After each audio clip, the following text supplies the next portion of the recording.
I'll try and do that. Okay, morning, it's Andy Brogan from EasyRink here. I'm joined again with Helen Sanderson from Wellbeing Teams. Morning, Helen. Hi. Hi. So today we're continuing with our one-page organisation work. Since the last video, we've done a bit of an update to the template. This is a kind of test and learn process we're going through. So I'm going to share the screen just to give a quick overview of the new template, and then we're going to do today's work. Is that okay, Helen? Perfect. Okay, so here we are with the revised template in front of us, and we can see in this little tab we've just got the logic of how the template builds up and how things fit together. So the idea is we're going from our purpose and the people that care about how we deliver our purpose all the way through to what are the roles and teams and so on that we need, where are we going to put decisions and how are we going to assure ourselves that we're doing the right job, etc. And that's all manifesting into this template that kind of shows all of that mapped out on a single page. So today, we've already got things like your purpose and what matters, who your stakeholders are, and we did some work previously on the capabilities and what matters about how those are delivered. So I want to do a little bit of work at looking at the roles and teams today and working out, so what, for example, would a wellbeing worker be responsible for doing? What are the few things that they might do as almost a conscience of their work, the confirmation statement? So what questions would they ask themselves to keep themselves on track? And in the data bit here, what information would help them answer those questions from a point of knowledge? Does that sound like a good thing to focus on? Yeah, that sounds good. Okay, so shall we start with the wellbeing workers themselves? Is that a good place to start? Yes. Would you be able to enlarge the screen so that we can go through it step by step? Okay. Let's do that. So here we are. So we're in the wellbeing workers. Is that large enough for you to see, Helen? A little bit larger. Thank you. Is that better? Brilliant. That's really good. Yeah. Okay. So for a wellbeing worker, let's just try and capture in as simple terms as possible what's the purpose of a wellbeing worker? What is it that their job is there to do? So Andy, how do we relate this to the overall purpose of the team? So the purpose of the team is we do whatever we can to enable people to live well at home and be part of their community.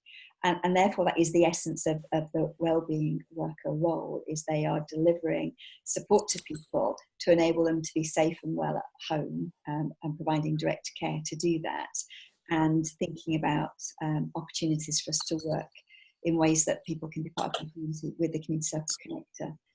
So given that, is it would it be something like to support people at home?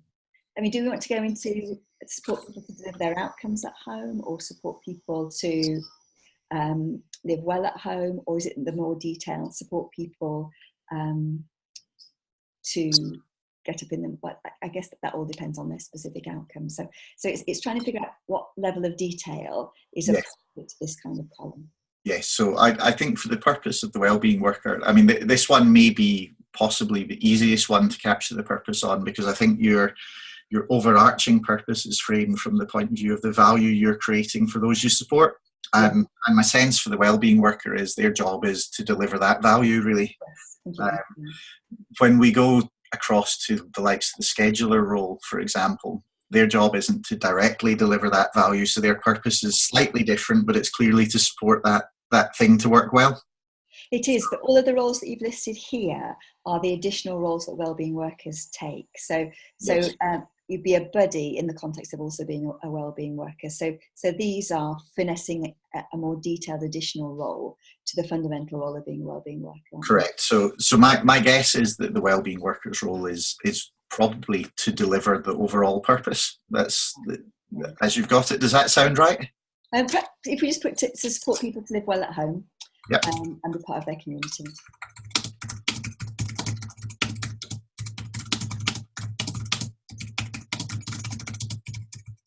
Okay. Yeah.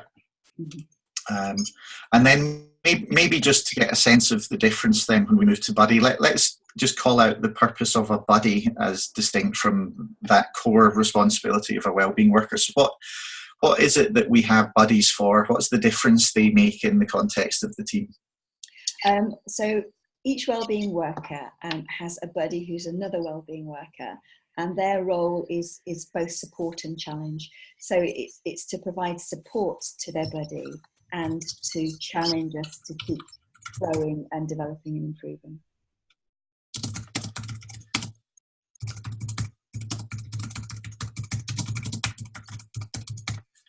Actually, we'd probably go to support, feedback and challenge, because we're also hoping that buddies are the first line of feedback to each other. Okay, so for me, that's a flavour of the sort of thing that we would put in this purpose box. It's just it's sort of the essential difference that this role exists to create. Yeah. Okay. I think so. The different employed roles in a team will be wellbeing workers, team coach, wellbeing leader, and community circle connector. Yeah. And then the wellbeing workers have an additional role which we've captured or here. So it may be that we have so it's just an issue about organising them, whether we have all the different employed roles and whether these are subsets of the wellbeing workers role. Got you. Because these are not separate people. The trusted accessories actually, but buddy, scheduler, meeting facilitator and storyteller are all additional roles that wellbeing workers have. Okay, so we might want to think about the layout, or even just colour coding it or something, but some way of visually showing that those are sub roles. Yes, absolutely. Yeah. Okay, so I will do a bit of thinking on that between now and next time. Are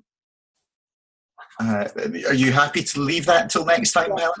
Absolutely. When we started doing some work in holacracy, that's really roles focused, and to the point that they move completely away necessarily from having job titles, just to look at roles. But for each role, they then have what you can hold people accountable for and what the metrics are, and it feels like this is heading in that kind of direction. Yeah, absolutely. Yeah, so we're going to end up in a similar place. Good. Okay, so if you're happy, we'll come back to the wellbeing workers then and work through that. So the next bit we have on our template is the core capabilities. So if we remind ourselves, I'll just go back to the tab here. So the core capabilities were the things we're doing to directly deliver the value that wellbeing teams create. So things like the initial conversation, the co-design and creating the plan, helping people have great days. So my assumption is that what we're going to have when we look in the core capabilities bit of a wellbeing worker's role is that they're going to be responsible for all of those. Is that correct? Things like the initial conversation and so on? Yes. Yeah. So just illustratively, I'll put a couple of them in, but we can update this, following the call to get all the detail. Okay. So they're going to do the initial conversation. They're going to do the care and support planning. They're going to help people have great days, etc. Yeah. And then the support capabilities. So again, I'll just jump back to what those were, but the support capabilities were things like to be continually learning about what matters. Yes. To be supporting people to self-manage and so on. Now, I imagine some of these do belong to wellbeing workers as well. They may belong to other roles, so many people may do these support capabilities, but wellbeing workers, I imagine, for example, are responsible for continually learning. Yes, so we do a monthly check-in with the individual to find out what's working and not working. So please remind me what we mean by support capabilities. So the support capabilities are things we need to be great at in the organisation that don't directly deliver value to the people you support, but that make it easier or more sustainable or simply possible for us to continue to do so. So the continuing learning what matters to the person actually does deliver direct value to the individual. Okay. So therefore, would you have supporting the team to self-manage and pay attention to their well-being would be a support capability, but actually that sits within the role of the team coach. Okay, okay. So when we look across here then, Helen, are there any of these that sit within the responsibility of a wellbeing worker? No. No. So that's all right? Yeah, no, none of, oh, reflective practice. Yep. To account. So that would be what, so that we're, so for example, in the team meetings, we have our Living Well board and we reflect on where we think people are and what we need to be doing differently to keep improving our support to them. Yep. So the way we account for how well people are doing and raising tensions around that, would that, is that the kind of thing that would be a support? Yep, yeah, absolutely, it would. So we would expect wellbeing workers to be reflecting and holding themselves and each other to account. Yeah. Absolutely, yeah. Would we expect them to know how we're keeping our promises? That's, I guess that's embedded in the reflection, but knowing how we're keeping our promises is actually what everybody else would describe their quality assurance function. Actually, that's my role, is to make sure that we've got all those processes in place, and that's why we're doing this, really. But for the team, it's about reflecting on how we're doing, looking at how we can improve, supporting each other to self-manage. Okay, so I think if we captured that first one around reflective practice and holding to account, that feels relevant. And then this one that I'm hovering over just now about promises is your QA role that you take on. And then I can imagine, for instance, sharing what you're doing is something I know you do a lot of, but I've seen some of the wellbeing team members do this on Twitter and such. So is this something you would expect everyone to play a role in? No, the storytellers take responsibility for doing that. Well, that's their role. So they'll be gathering that information from the team, but the storytellers are responsible for directly sharing it. Great. Okay, no problem. So, so I don't want to cut you short, but looking across those support capabilities, it sounds like the main one that fits to wellbeing workers is reflective practice, holding to account. Is that? Yeah, that's right. Yeah. Good. Okay. So then, if we keep working down here, if you think about the wellbeing worker and what they're doing is they're enacting these capabilities that we've said are important to them, what are the typical sorts of decisions that you would expect to sit with a wellbeing worker? So I'm thinking about this particularly in a link wellbeing workers role. So I don't think it's probably necessary to separate out link wellbeing workers and wellbeing workers. Every wellbeing worker will also be a link wellbeing worker for individual. So their key decisions are day-to-day problem solving with the individual. And that's the individuals we support, yeah? Yeah, with the people we support, yes. Yeah. So they'll be making those kinds of decisions. So if something isn't right on the visit, we'd expect them to try and figure out how to put that right. So one example is I saw on Slack that somebody was running low on bread, and the team were having a conversation about how they could make sure the next person on duty was bringing extra bread for this person while we're letting their family know. So that kind of day-to-day problem solving, they'd be taking responsibility. Okay, great. When we do our PCON questionnaires, one of the things that comes back is about how much capacity people have to make their own decisions and be creative. And the tension here is our expectation is that people we support are directing how they want their care to look and to be. And that's not a decision that we make. Our role is to operationalise what they want to happen. So we don't make decisions about how to support the person. The person makes those decisions and our job is to enact it. So the main decision really is the sort of problem solving around day-to-day stuff that takes place. Yeah. And how to work in ways that build the person's capacity so that we're not over supporting people, but we're always using a re-ablement ethos. So how we work to support the person and build their capacity would be another key decision. And the other decision is how we spot opportunities to build relationships and connect.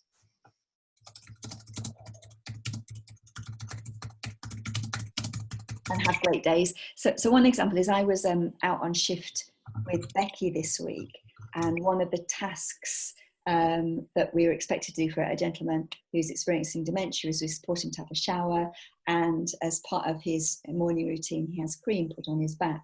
So one of the decisions I made is because I used to be an aromatherapist, I asked him if he'd like a back massage as part of putting cream on his back, and he agreed, and I was able to do that. So I think our decisions are how we can spot small but significant things we can do that makes it more likely that people have great days. Okay.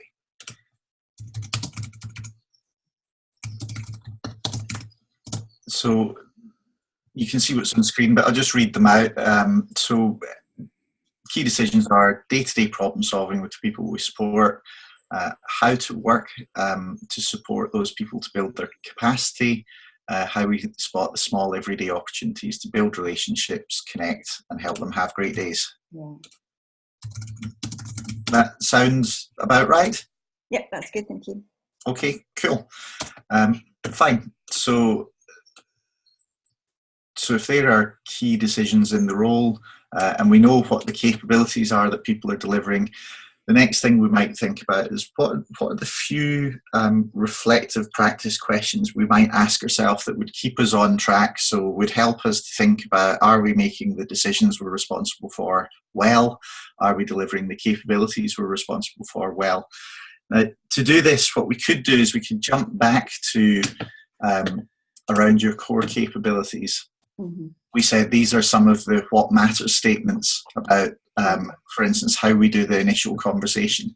Mm-hmm. So one way to approach this is, and I know we've got a bit of work to do to spell out all the what matters, but we could copy these forward and say this is the long list of confirmation questions. Mm-hmm. And then we could use that to sort of whittle that down to, okay, so what's the absolute essence of this role? Actually, Andy, I have completed all of these. I don't know if you've just got an earlier version up here on the screen. I was diligently doing it this morning before our call. So I could go back and pull out the really salient ones for the confirmation practices. And what we've got already structured in the team is the buddies have a monthly session together where they look at 4 or 5 confirmation statements that we're already using. So what I'd like to do is go back and find the ones that we're using and use this to update them. So if you put there, update the existing reflection questions that we're using. And I'll take that as a task to do between now and the next time we're together. Brilliant. And yeah, apologies that I'm obviously using an old version then of this. I hate you to think I hadn't done my homework, and I have. Well, yeah, if there's one person I could rely on to have done the homework, Helen, it was definitely you. Okay, brilliant. So the kind of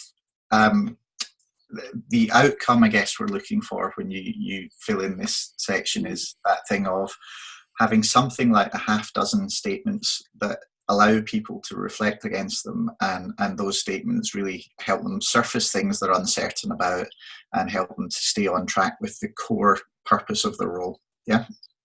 And I think we might need to go a bit further and add something that says if there's anything that's come up here that you're not able to address with your buddy, bring it to the team meeting and really make a much more direct connection between the monthly confirmation practices and how we're using team meetings to raise and address tensions. I don't think we're doing that as well as we could do at the moment.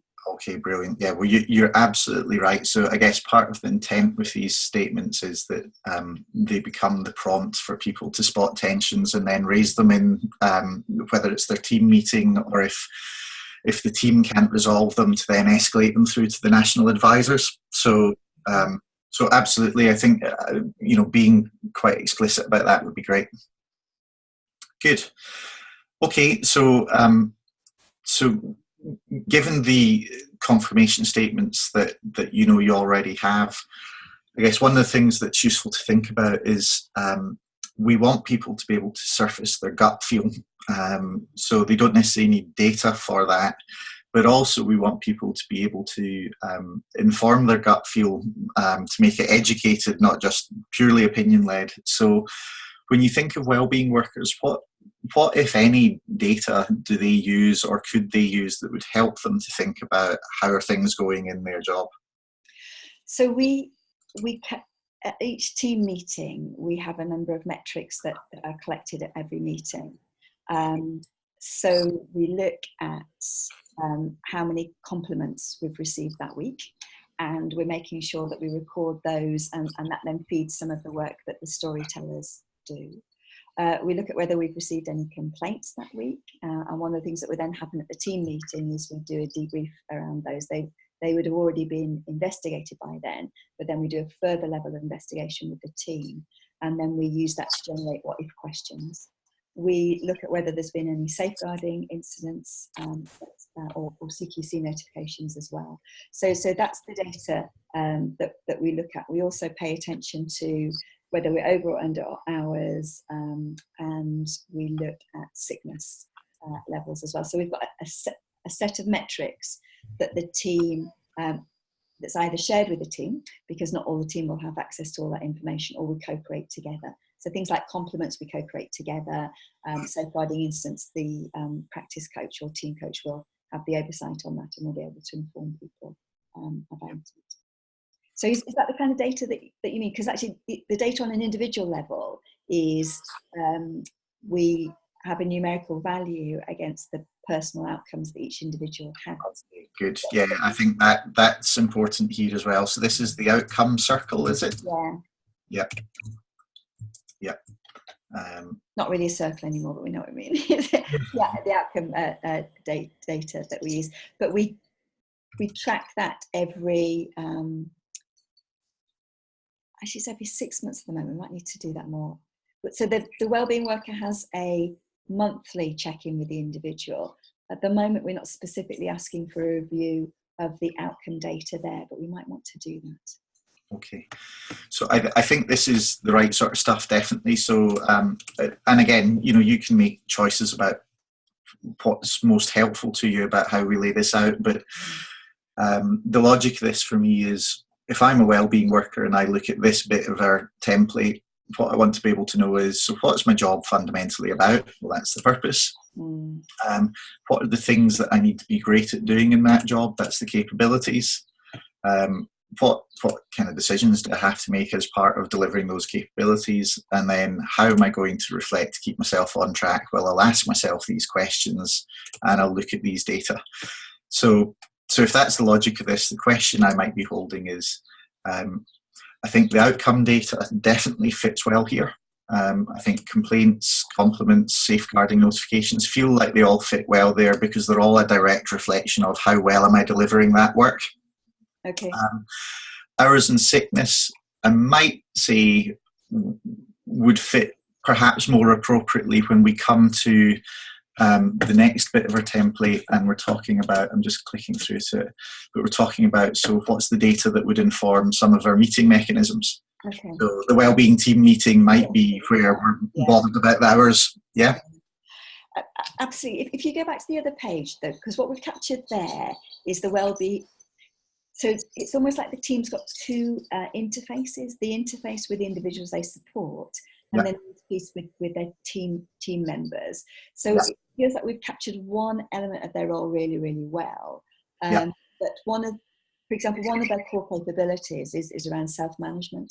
So how, in this model, are we expecting to capture both of those there? So, for example, you can't pass your probation unless you've demonstrated that you can deliver safe, person-centered, compassionate care, and that you can deliver self-management. But this is what we've captured so far is only one element of it. Okay, so I think we need to update it. So if the core role here is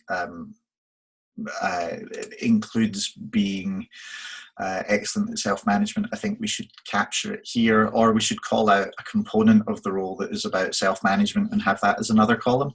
But it doesn't change the purpose, but it's how we deliver the purpose. So it may be a core capability in their ability to self-manage.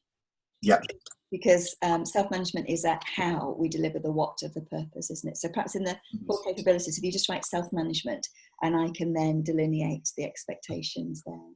Yep. Because then we want this to feed into how we monitor probation with people, or how we and the information that we give people about being able to do their job well, which you've got down there into key resources. Absolutely, and that might add to our list of key decisions as well, I imagine. Yes. So it'd be what to raise his attention at a team meeting would be Absolutely. one of the key decisions we'd expect people to know.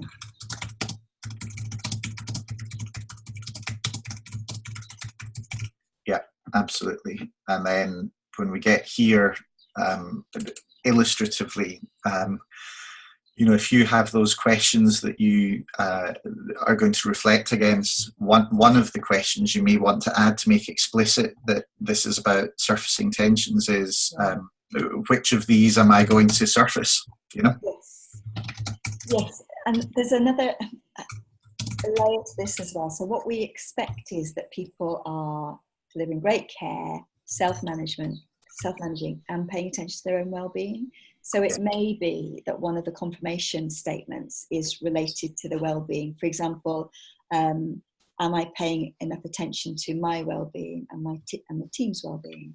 Might be a kind of confirmation statement to look at. So this is the interesting challenge, isn't it? How you construct confirmation statements that reflect the range of competencies that are important. Because in the same way, Andy, that we used to talk about what gets measured gets done, it's a bit like that with confirmation practice, isn't it? Because we are singling out, these are the most important things for you to be paying attention to how well you're doing. And therefore, the construction of those is absolutely critical, isn't it? Absolutely, yeah. I mean, exactly that. So in the same way as if we measure the wrong stuff, if we reflect against the wrong stuff or fail to reflect against the right stuff, we'll be keeping ourselves blind. So for me, the kind of the reason that I lean into confirmation practices first and measures second is that I think natural language is richer and allows us to reflect more broadly than a measure does. Yeah. But we still need to get those statements right. Exactly.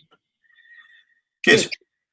Okay. And with respect to data then, Helen, if we're picking up this self-management component, is there any data that would inform them about self-management?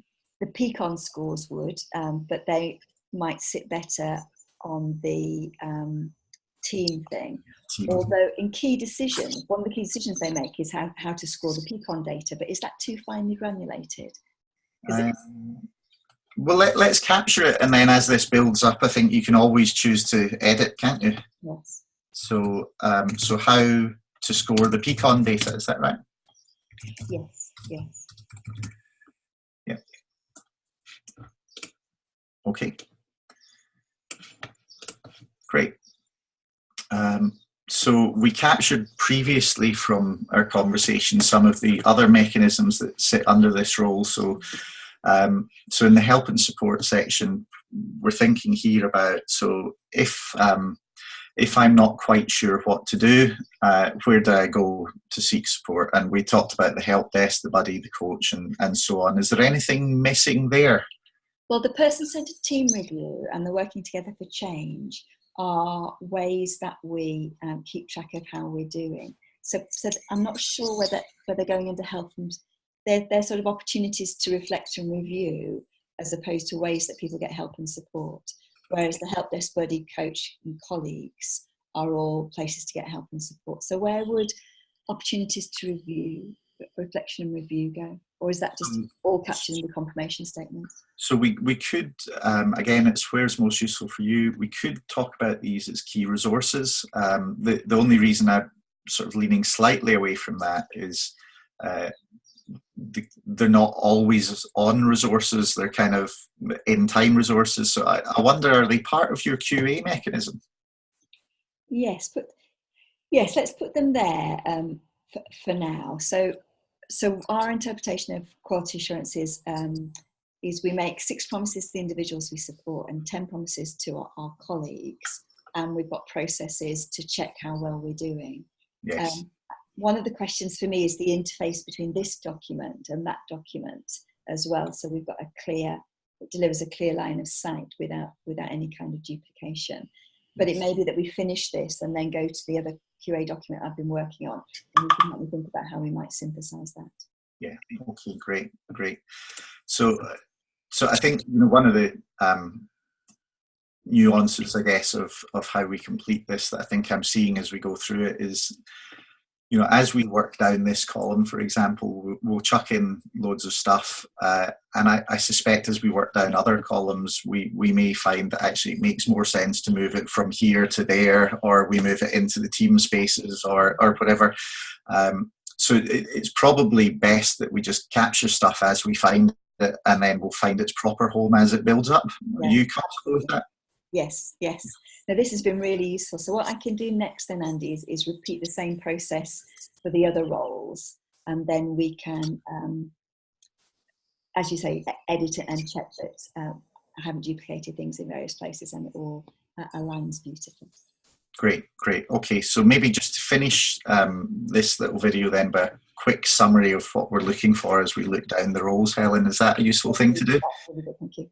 Yeah, so I think, you know, what we're after here is you've got your overarching purpose. We just want to understand how are people going to fit to that purpose and enact the capabilities that we know are essential to meeting that purpose. So we're calling out the essence of the role, we're pulling through the capabilities they're going to be responsible for. And of course, many roles may include same capabilities. They're not all delivered in one place. Mm-hmm. Mm-hmm. Then we're thinking about what decisions is that individual in that role responsible for? How will they reflect to stay on track? What data will they use to inform that? And then what are the various mechanisms that allow them to do their job well and kind of acquire the knowledge, skills, expertise or support as they go? And then lastly down here in QA, it's just how are we satisfying ourselves that this role is deploying those capabilities well? And I guess my first step on that is to try and think of this from the perspective of the role holder. So how are they QAing their own work? Mm-hmm. How are they taking advantage of the help and support and resources that are around them? And then I think it's just adding on the organizational lens of, and how are you as the person, you know, responsible for this organization assuring yourself and therefore assuring the regulator. Okay. Thank you. So I feel like that final section we'll want to do a bit more work on. That feels like a significant crux of all of this. The other thing is our other wellbeing team advisor, Jackie Lefebvre. I have her on my shoulder as well, and she'll be saying to me, where are the values in this, Helen? So if we scale up the purpose, would because I know we've talked about values really early on and we listed them there.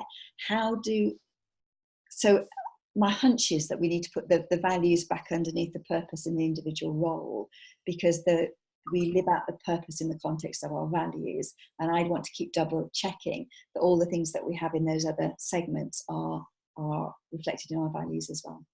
Yeah, that would be good. And the other place I would suggest we need to make sure we bake it in is here in the confirmation statement. So we should see our values quite explicitly, I think, coming through the statements we're using to reflect against. Mm-hmm.